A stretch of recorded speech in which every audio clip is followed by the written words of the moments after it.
ចានៅក្នុងវីដេអូនេះអ្នកគ្រូនឹងកែលំហាត់លេខ3ក្នុងមេរៀនការបូកចំនួនមានលេខ4ខ្ទង់និង3ខ្ទង់ដោយគ្មានត្រាទុកអញ្ចឹងលំហាត់លេខ3គេឲ្យយើងបង្កើតចំណោទដោយប្រើល្បះលេខខាងក្រោមអញ្ចឹងយើងដាក់មក3បង្កើតចំណោទដោយប្រើល្បះលេខខាងក្រោមដែលល្បះលេខករបស់យើងគឺ25បូក5អញ្ចឹងគឺយើងអាចបង្កើតចំណោទថាបច្ចុប្បន្ននេះតារាមានអាយុ25ឆ្នាំតើ5ឆ្នាំក្រោយគាត់មានអាយុប៉ុន្មានអញ្ចឹងគឺយើងបង្កើតតាមល្បះលេខហ្នឹងទី1យើងបង្កើតឲ្យមានលេខ25ហ្នឹងមកទី2យើងបង្កើតឲ្យមានតួលេខទី2ហ្នឹងមកបន្ទាប់មកយើងត្រូវសួរធ្វើម៉េចឲ្យ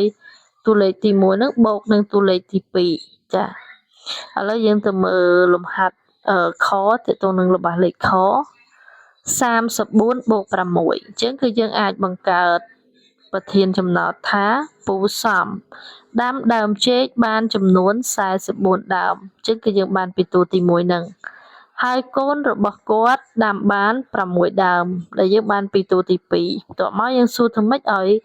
បន្ថែមចូលគ្នាឲ្យបូកចូលគ្នាអញ្ចឹងយើងសួរថាតើអ្នកទាំងពីរ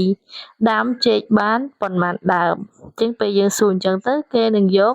34បូកនឹង6ហើយអញ្ចឹងគឺត្រូវនឹងប្រធានដែលគេឲ្យយើងធ្វើឲ្យយើងតែងចំណោទហ្នឹងហើយមួយទៀតគឺយើងកុំភ្លេចដាក់សញ្ញាសួរកាលណាយើងអត់ដាក់ទៅនឹងគឺខុស